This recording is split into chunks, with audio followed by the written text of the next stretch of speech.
లెంటులోని 22వ దినము శనివారము. శిలువ ధ్యాన ఉపవాసము. సైతానుపై జయము. ప్రార్థన. తండ్రి, నీవు ఉపవాసముండి సాతానును జయించినావు. అట్టి శక్తినే సంఘమునకు ఇచ్చినావు. మేమును నీ శిలువ ధ్యాన ఉపవాసము ద్వారా శరీరమును, లోకమును, సాతానును జయించినట్లు నీ వర్తమానం ద్వారా బలపరచుమని యేసు నామమున వందించుచున్నాము. ఆమెన్. ఏలియా ఒక పూట తిని 40 దినములు ప్రయాణం చేస్తున్నప్పుడు దారిలో మృగముల తలంపు గాని మరే తలంపు గాని రాలేదు. మోషే గారు 40 దినములు కూర్చొని ఉపవాసం చేసిరి.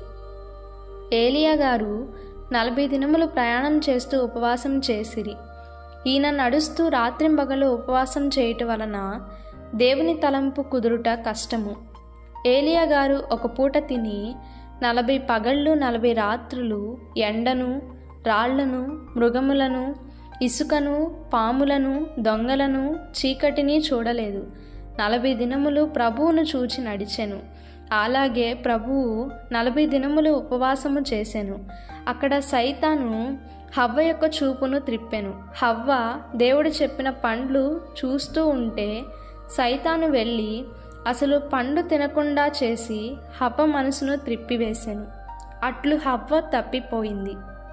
హవ్వ త్రిత్వదేవుని చూడలేదు కానీ బువ్వ వంక చూచింది. మనమును అట్లే ఉందుము.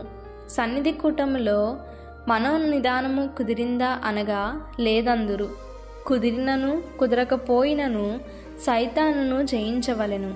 ఒకరు అయ్యగారికి వేసిన ప్రశ్న. సైతాను యేసు ప్రభువును దేవాలయమునకును కొండ మీదికిని తీసుకొని వెళ్ళినప్పుడు దేవుడు ఎందుకు వెళ్ళాలి? సైతాను పిలిచిన స్థలమునకు ప్రభు పోకపోయినా యేసయ్యకు జయమేది అని అయ్యగారు జవాబిచ్చిరి. అప్పుడు వారు, అది రమ్మన్న దగ్గరికి వెళ్ళి జయము పొందడమేలా? ఇక్కడుండి రానంటే జయము కాదా? ప్రభు రాననగా దానికి భయపడినట్లే. పాపము ఉన్నప్పుడు కొట్టాలి గాని వట్టి స్థలములో కొట్టినా ఏమి లాభము అని చెప్పిరి. శోధన స్థలానికి అనగా సైతాను శోధించే స్థలమునకు మనల్ని నడిపించేది ఎవరు? ప్రభువును నడిపించినది ఎవరు? ఆయనను ఆత్మ కొనిపోయింది. సైతాను శోధించవలననగా పరిశుద్ధాత్మ ఆ శోధన స్థలానికి మనలను నడిపించును. ఆత్మ నడిపించకపోతే శోధన రాదు. శోధన రాకపోతే జయము రాదు, బహుమానము రాదు. ఆత్మ నడిపించకుండా మనిషే నడిచి వెళ్ళును, స్వంతాత్మ నడిపించుకొని వెళ్ళును. ఈ రెండునూ ఉన్నవి. ఇప్పటికీ శోధన ముగిసింది. మనలను స్వంతాత్మ లేక పరిశుద్ధాత్మ నడిపించినన్నది ఎట్లు తెలుసుకొనగలము? మనిషికి స్వంతాత్మ ఉన్నది. ఫలాని చోట అన్యులు పండగ చేసుకుంటున్నారు, నీవక్కడికి వెళ్ళి వాక్యము బోధించు, అది తప్పులేదు అని ఆత్మ నడిపించును. అక్కడికి వెళ్ళి బోధ చేస్తాము, కొంతమంది వ్యతిరేకులు వస్తారు, అక్కడ కలహము వస్తుంది. అక్కడ ఇద్దరు గొడవ పడినందున కలహము వస్తుంది. అది శోధన.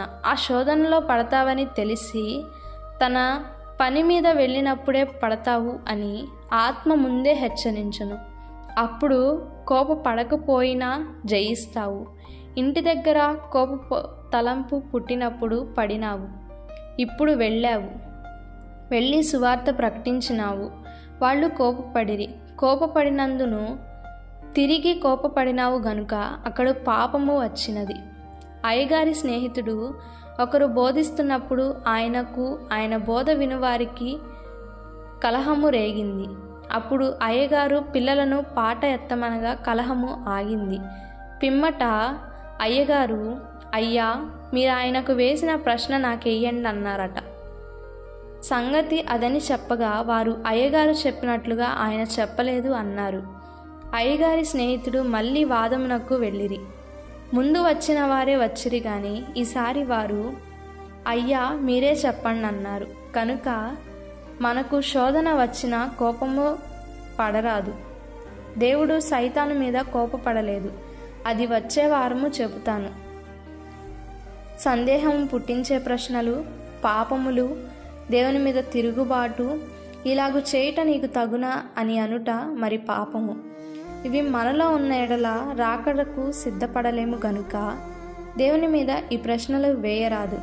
అలాగే రొట్టెల వలె ఉన్న రాళ్ళు ఎదురుగా పెట్టి ప్రభు మనోనిదానము త్రిప్పాలని చూచింది. ఆయన మనస్సు రొట్టెల వైపు కానీ రాళ్ల వైపు కానీ పోలేదు కానీ 6వ అధ్యాయములో ఉన్న మాట మీదికి పోయింది. మనిషి బ్రతుకుట దేవుని మాట వల్ల కానీ రొట్టె వలన కాదు అన్నాడు. ఓ సైతానా, నేనొక సలహా ఇస్తాను. రొట్టె వల్ల కాదు కానీ దేవుని నోట నుండి వచ్చు ప్రతి మాట వల్ల మానవుడు జీవించును అని ప్రభువు అన్నారు.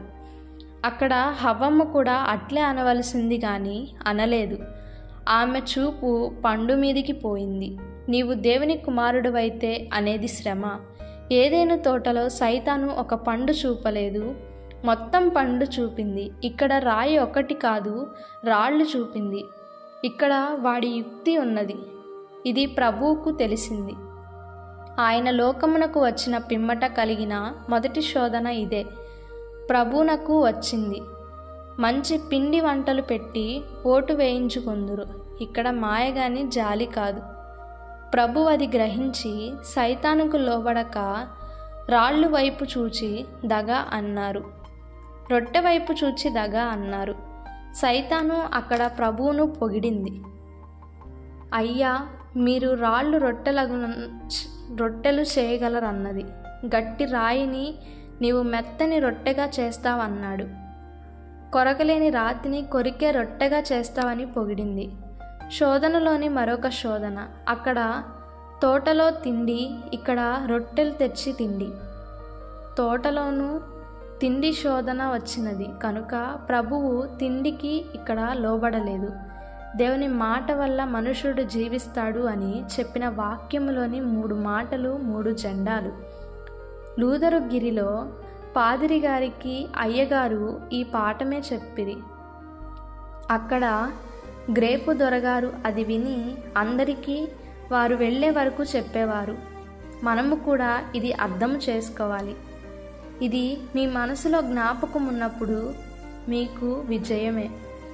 అక్కడ ఏదైనా తోటలో తినకూడని పండ్లు తినమనియు, ఇక్కడ అరణ్యములో తినదగని రాళ్ళు తినవలసిన రొట్టెలని వాడు చెప్పినాడు కనుక అక్కడ ఇక్కడ దగ, అంతా దగే. ఓ దయగల ప్రభువా, నీవు జయించినట్లుగా మేము కూడా జయించే శక్తిని దయచేయమని వేడుకుంటున్నాము. ఆమెన్. అట్టి శక్తితో వరుడు మిమ్మును అలంకరించునుగాక. ఆమెన్.